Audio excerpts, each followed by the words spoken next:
This is the base of a very large Lego city, and these are all 5 of the Lego minifigure costume vehicles. Alright guys, go. Yeah, that's not gonna work. So in this video, I motorized all 5 of the smallest Lego vehicles. Then I'm gonna combine them all into a mini scale city to see all the mechanisms work together. Oh, and I've hidden an even smaller version of each vehicle somewhere in this video, so comment down below how many you found. First, I'm gonna motorize the car, and since it's a race car, it needs a racetrack. So to make it work, I'm gonna build an oval shape out of plates that I can wrap this chain around and add a motor using a couple gears. That's perfect. Then I can build an entire mini scale stadium around it.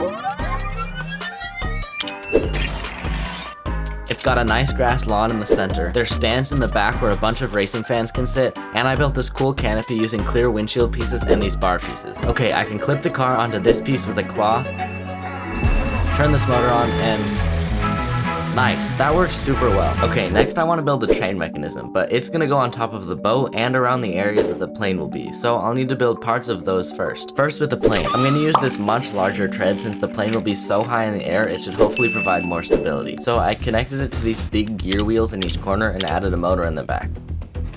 Nice, but the airport is going to be on top of a hill here. Okay, but before I can finish the plane and make everything look nice, I need to build the boat because it's going to go here, and then I need to build the train because it's going to go through a tunnel under this hill, and if I don't have that all built, then when the mountain's built, it's going to be really hard to put it all in. So I got to do that first. So after adding a bunch of plates, I'll start on the boat next. To make the boat work, I want to use the same technique as this Minecraft boat that I made in the last video, but I think these magnets have the strength to go through a plate and a tile thick layer instead of glass. So after building up an entire gantry, oh wait, I can't seem to get it to work. Well, I don't know how else I'm gonna get it to work, so let's see if I can work out these 3 main problems. These slider housings catch on the edge of tiles, so I can use these dish pieces on the bottom to make them slide perfectly. Then I realized that if I connect these 2 motors to the moving part of the gantry, it's gonna be hard to get the wires to them. So I switched to using these long axles and putting the motors on the sides, which only works because these worm gears slide on the axle. So as the gantry moves around, this motor can still drive the other axis of movement. Okay, stay with me now, it's almost functional. The other main issue is that I wanted to be able to rotate the boat, but to drive another axle that would rotate the magnet housing would limit the motion of the gantry since the longest axle I have is too long and the next longest one is way too short. So I first resorted to adding the motor to the moving part and hoping wires wouldn't get in the way, but the whole assembly was too heavy and dragged on the ground. Plus, I tested it with the water plates on top and it was just a bit too much for the motor to handle. So I decided just not to use rotation at all, and I switched to a single magnet and no third motor and put the water on top and the boat with a second magnet above all that. Okay, awesome, it works all good. To begin the train, I'm once again going to use treads. I promise it's the last time in this video, but I don't want just a boring loop. Thankfully though, even though treads are meant to be flexible in one direction only, there's a bit of flexibility in the other direction, which allows us to do cool things like sloping up or down. So instead of a simple loop around the build, I'm going to make it go on a bridge over the lake and up and down some slopes. But it looks a little weird, so using plates at angles, I mapped out the track and then used brown and gray tiles and jumper plates to make it look like a real life train track. I tried my best to make it look good around the corners and then covered all of it with gray tiles as the rails themselves. But I can't just leave the edges uncovered, so using slopes and these groove bricks, I built walls along the side of the track. That looks really cool.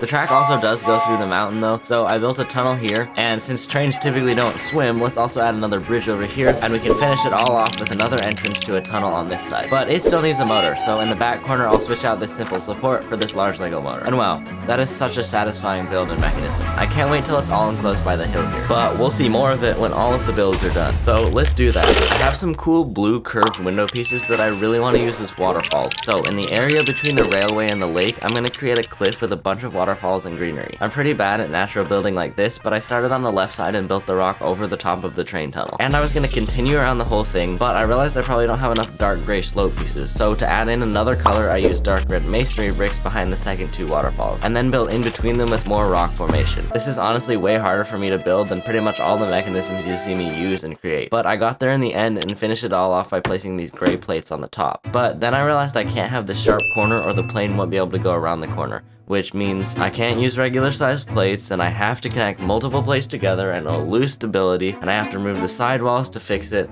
and probably break. Oh, it's already fixed. Nice. So I'll build a runway along the edges for the plane and even add some guide lights just like the real thing. And I'll fill in these giant gaps on each side of the cliff with more rock work before building a futuristic control tower for the airport. Nice, now the plane can take off and land. Or it could if it actually worked. But these clear rods are way too bendy and it keeps breaking. So I tried to make it twice as sturdy, but that barely did anything. So I found a better solution using Lego axles, which meant I had to reconstruct all the tread assemblies in the corner a half stud back. And to give the motor enough power to turn the treads, I built in a worm gear housing at the back. Okay, now let's see if the plane can take off and land.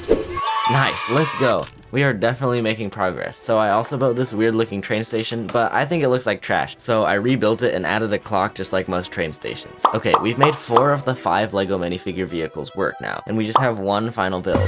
But before we complete that, I want the city to look better. So here's a speed round of some small details. The first one isn't actually very speedy because I'm relocating the entire car racing stadium because it's kind of in the way. Then I built this parking lot with some plants in the middle, a road leading out of town over here, and I'll add a park over here with some plants and playground equipment. And finally, I'll get started on motorizing the rocket ship. When rockets take off, there's always a big billow of white smoke. So at the base, I'm going to build a mechanism to animate the movement of the smoke. These camshafts driven by one central motor are perfect.